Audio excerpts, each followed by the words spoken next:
Buongiorno, bienvenuto in Corsica. Bonjour, bienvenue en Corse. Je vous invite à découvrir avec Travel Europe l'île de Beauté. Une île magnifique, avec de beaux paysages, entre terre et mer. À presto. À bientôt.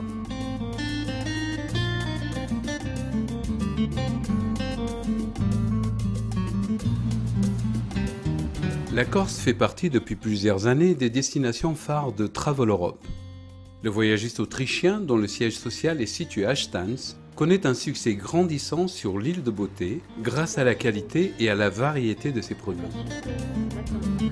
En effet, son offre comprend plusieurs circuits avec arrivée et ou départ sur vol charter ou régulier vers Bastia qui permettent de sillonner l'île en long, en large et en travers. La cerise sur le gâteau est le circuit Les Perles de la Méditerranée, un combiné Corse-Sardaigne avec une arrivée à Bastia et un départ d'Olbia. Avec le circuit La Corse entre terre et mer, Travel Europe démontre la souplesse et l'expertise de ces circuits avec une arrivée à Bastia et un départ d'Ajaccio ou vice-versa afin de profiter au maximum du voyage sans faire 2 fois de suite la même route. Ce choix est complété par plusieurs hôtels du 2 au 4 étoiles. Il comprend aussi 4 programmes de randonnée, adaptables selon la condition physique des clients, des séjours, mais également des promenades en bateau, par exemple au départ de Porto, pour visiter les superbes calanques de Piane. Signalons aussi les programmes autocaristes, des packages personnalisés, tout compris, avec trajet en ferry inclus. Travel Europe ajoute gratuitement au trousseau les audioguides remis en début de circuit. Ils permettront aux clients d'entendre aisément les explications de leur guide accompagnateur qui sera équipé d'un micro durant les visites. Comme à son habitude, Travel Europe a enrichi son offre avec de nombreuses options. Par exemple, une soirée chant corse et des dégustations de spécialités du cru. Enfin, son bureau réceptif à destination coiffe l'ensemble. Il propose dès l'arrivée à l'aéroport un accueil aux petits soins. Organisation, excursions privées, soirées folkloriques, hébergement et séjours, le personnel Travel Europe sur place est toujours disponible. Et si cela ne suffisait pas, rappelons que des vols sont proposés au départ de toute la France.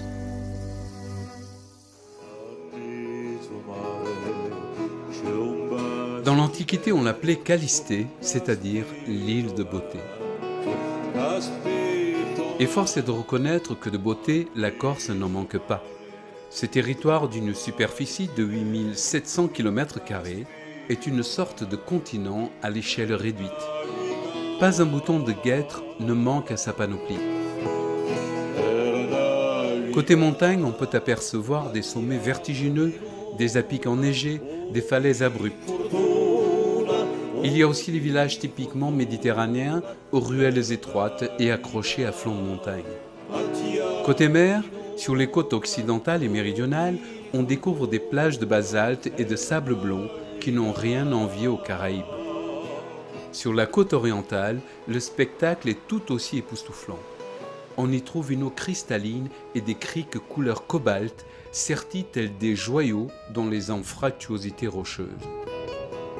La richesse minérale ajoute encore à la beauté et à la diversité des sites et des paysages, avec du schiste au nord, du granit rose au centre et calcaire au sud.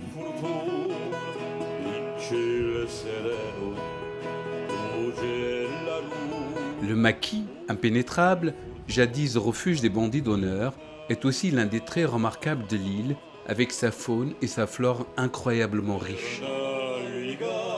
La sécheresse de ces vastes étendues sylvestres contraste avec la région de la Balagne, le jardin de la Corse, où fruits et légumes poussent à profusion. Une région particulièrement appréciée pour ses villages, ses paysages montagneux grandioses et ses stations touristiques renommées telles Calvi et l'île Rousse. Avec Piane, classé parmi les plus beaux villages de France et ses calanques de granit rose, le visiteur découvre à chaque virage des formes naturelles étonnantes sculptées par l'érosion. Aux aiguilles de Bavel, paradis des randonneurs, la forêt de Porphyre surprend par ses formes très singulières. Enfin, en arrivant sur la côte, attendez-vous à en prendre plein les yeux avec les époustouflantes falaises de Bonifacio. Mais on ne saurait oublier la richesse et l'originalité de la gastronomie insulaire, où charcuterie et fromage tiennent une place de choix. Le tout, bien entendu, accompagné de vins savoureux dont l'île et ses vignobles ont le secret.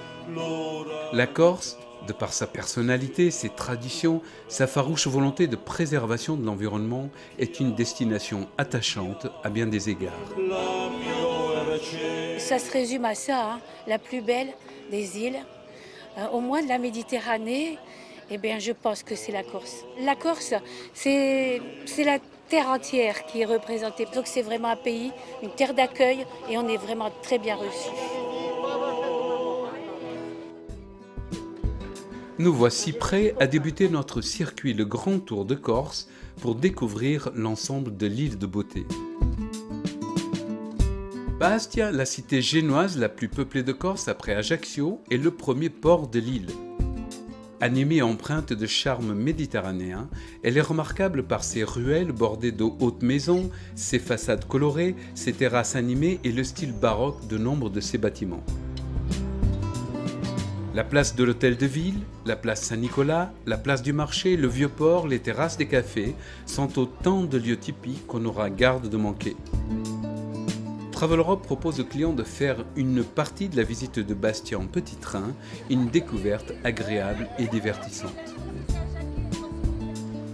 Après le déjeuner, cap sur le Cap Corse, cette étroite péninsule où se succèdent petites marines, anciennes cultures en terrasse, plages dorées et aplombs vertigineux.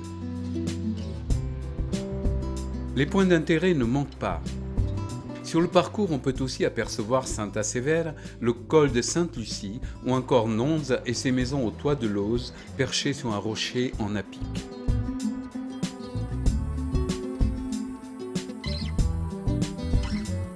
L'arrivée à Patrimonio est l'occasion rêvée pour déguster les célèbres blancs et rosés d'appellation d'origine contrôlée produits autour du golfe de Saint-Florent. Saint-Florent qui est aussi un petit port de pêche, devenu station balnéaire à la mode avec ses terrasses et sa citadelle génoise. Très fréquenté en été, le port de Plaisance et ses navettes maritimes desservent toute la journée plusieurs plages, dont celle très réputée de la Roya. La Roya est située sur la bande littorale où l'on trouve aussi le désert des Agriates.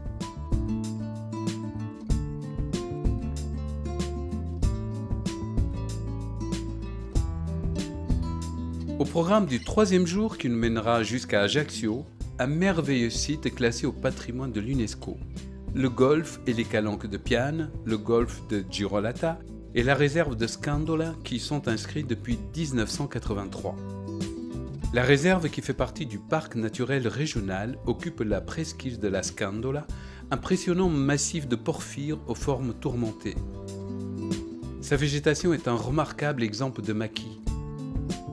On y trouve des goélands, des cormorans et des aigles de mer. Rien de mieux pour admirer l'ensemble qu'une petite balade en bateau qui permet d'approcher les eaux transparentes, les îlots et les grottes inaccessibles qui abritent une riche flore et faune marine.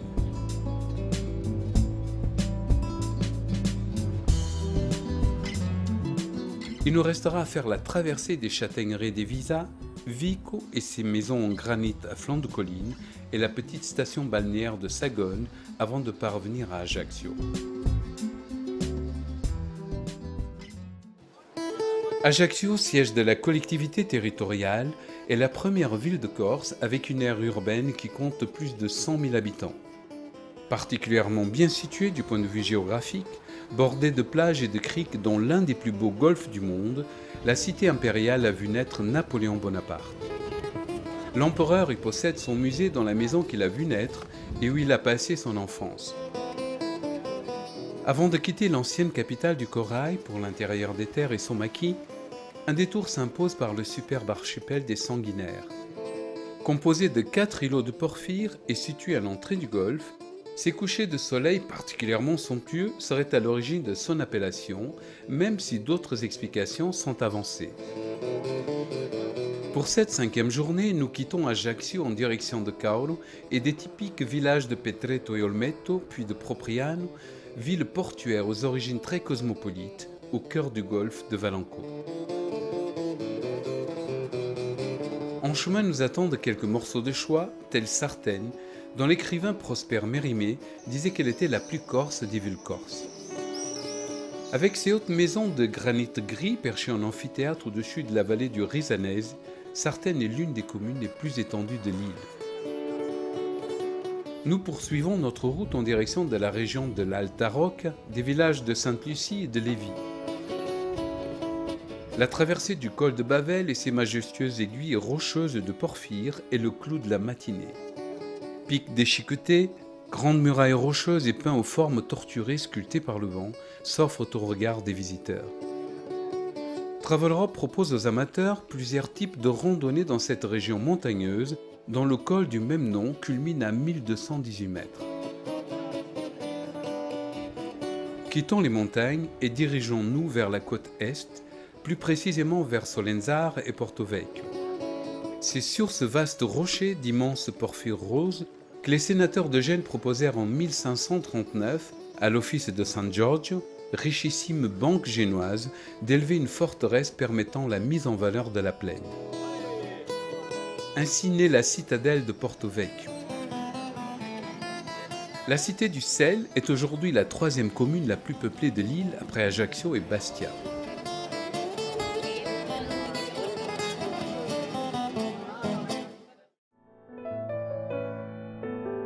À peine 50 km nous séparent maintenant de Bonifacio. Située dans la pointe sud de l'île de Beauté, la ville est perchée sur de hautes falaises blanches escarpées qui émergent d'une mer d'azur. Ceinte de hautes et épaisses murailles génoises, la cité offre l'impression d'une place inexpugnable. Nous voici partis pour un voyage en petit train touristique pour mieux découvrir le haut clocher de l'église Sainte-Marie Majeure du XIVe siècle. Mais pas question de rater les escaliers d'Aragon, l'un des monuments de la ville, avec ses 187 marches taillées dans la roche. Bonifacio, tout simplement, c'est la seule ville véritablement médiévale de la Corse, parce qu'on a gardé finalement les mêmes ruelles qui serpentent, les mêmes zigzags à l'intérieur de la citadelle, alors que les autres villes sont un peu plus récentes. Pour appréhender la beauté sauvage de Bonifacio, rien de mieux que de la découvrir au ras des flots. Ça tombe bien, une balade en bateau est au programme de Travel Europe pour emmener les participants découvrir les grottes marines, les oiseaux et les impressionnantes falaises qui grimpent à l'assaut de la côte. Nous poursuivons notre route en direction d'Aleria, un parcours enchanteur, jalonné de plages bordées de pinèdes. Quelques kilomètres plus loin, on aperçoit la région de Niolo. C'est une farouche terre de montagnards et de bergers, bordée par les plus hauts sommets de l'île et la chaîne montagneuse centrale qui la traverse du nord au sud.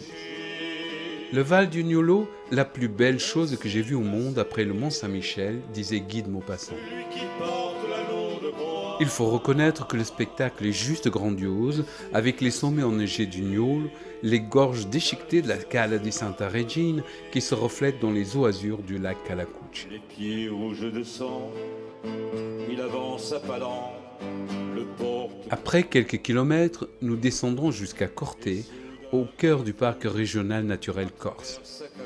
Quelques Pietra et Figatelli plus tard, nous voici partis pour une visite en petit train, balade particulièrement plaisante parce que la ville s'étend sur une colline. Capitale historique et culturelle, désignée par Pascal Paoli comme la capitale de la Corse indépendante en 1755, la cité est bâtie sur un piton escarpé. Sa citadelle et ses vieilles demeures abritent depuis 1997 le musée de la Corse, mais aussi le siège de l'université Pascal Paoli, rouverte en 1981 et qui accueille près de 4000 étudiants. Notre circuit s'achève. Nous faisons demi-tour et rentrons à Bastia, où nous allons finir en beauté la découverte de cette île enchanteresse que les Grecs appelaient aussi Cyrnos. En effet, après le dîner, une soirée chants et guitares attend les participants pour un joyeux au revoir qui les plongera un peu plus encore dans l'âme et la nostalgie du fier peuple corse.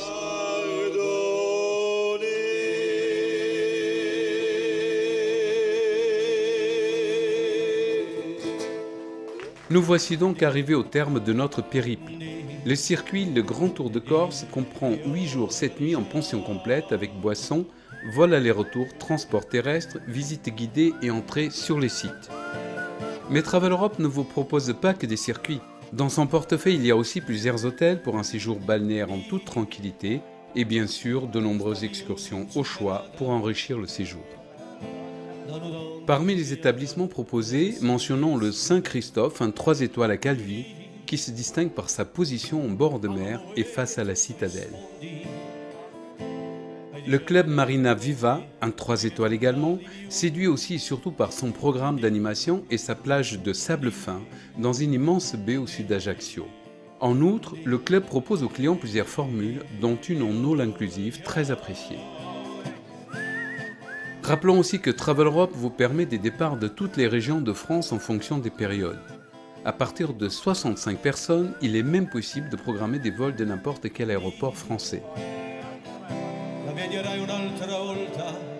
Enfin, avec son bureau réceptif à Bastia et à Paris, son personnel francophone au siège social en Autriche, Travel Europe est en mesure de répondre à toutes vos demandes individualisées et personnalisées. Travel Europe vous accompagne tout au long de votre voyage.